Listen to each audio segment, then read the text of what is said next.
কিরে, এই ছেলেকে? ও তো আমার ফ্রেন্ড হয়, একদম ভাইয়ের মতো ফ্রেন্ড। এই ছেলে আমার বাসায় কি করে? আরে আব্বু, ওকে তো আমি গ্রুপ স্টাডির জন্য আনছি। ও আমাকে পড়াশোনায় অনেক হেল্প করে। গ্রুপের বাকিরা কই? আঙ্কেলও মিথ্যা কথা বলতেছে। ওর সাথে আমার 4টা বছরের প্রেম, আপনি তো কিছুই জানেন না। আমি তো এর আগেও এই বাসায় আসছি।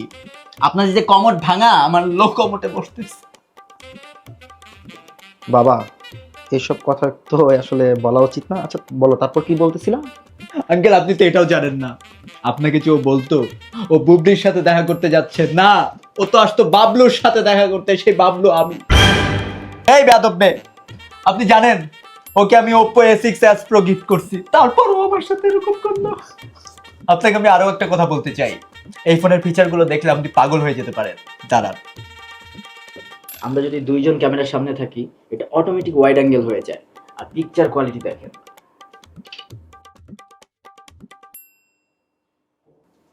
এই, আমাকে তো অনেক ফর্সা লাগতেছে। দেখেন আঙ্কেল, ওর ঝাউবন পছন্দ দেখে আমি Oppo A6s Pro ঝাউবন এডিশনটা কিনেছি। ও তোমাকে বলছে ওর ঝাউবন পছন্দ? কিরে, তোর না তাল গাছ পছন্দ? দেখছো, আবার মিথ্যে কথা বলছো তোমাকে নিয়ে। তুমি একটা কাজ করো, আমার মেয়ে তো ভালো না, ওরে বাদ দাও। আর যেহেতু তুমি গিফটটা দিছো তোমার প্রিয় একটা মানুষকে, গিফটটা আমি রেখে দিই। সুন্দর আছে কিন্তু, আমার কিন্তু ঝাউবন পছন্দ।